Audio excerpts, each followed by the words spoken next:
Hi guys! Sobrang lakas ng ulan kagabi kaya sumilong muna kami dito lang sa labas ng 7-Eleven.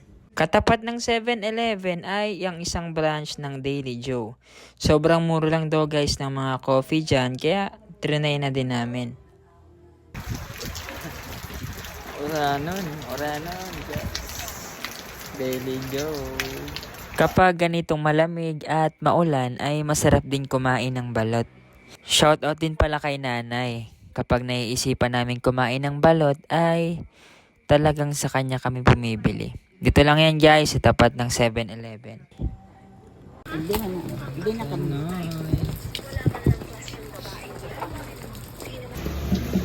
Sa pagkain daw ng balot ay hahanapin natin yung may bilugan at medyo pointed ang dulo.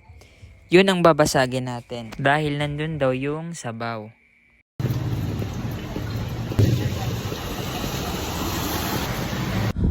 Ayun guys, nakuha natin. Tama yung pakabasag natin sa itlog. Ay, natapon pa yung sabaw. Alam nyo ba kung bakit may sabaw ang balot? Kung ikaw ang ikulong sa shell, saan ka iihi?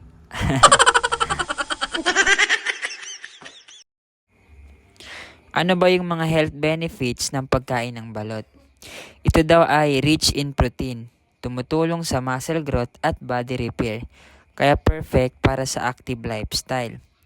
Ito din ay good for bones and teeth, mayaman sa calcium at phosphorus na nagpapalakas ng buto at ngipin.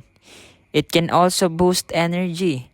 May mataas na B vitamins na tumutulong sa energy production, kaya magandang kainin kung pagod ka.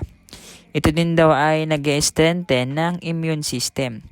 May iron at other minerals na nakakatulong sa immune system para hindi madaling magkasakit. Kaya kung hindi mo pa natatry kumain ng balot, try nyo na guys.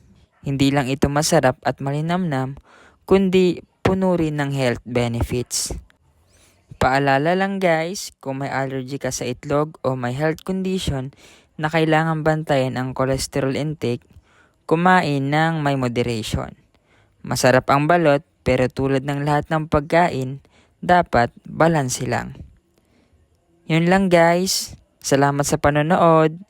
Patagos lang kita sa buhay. Ingat palagi and God bless.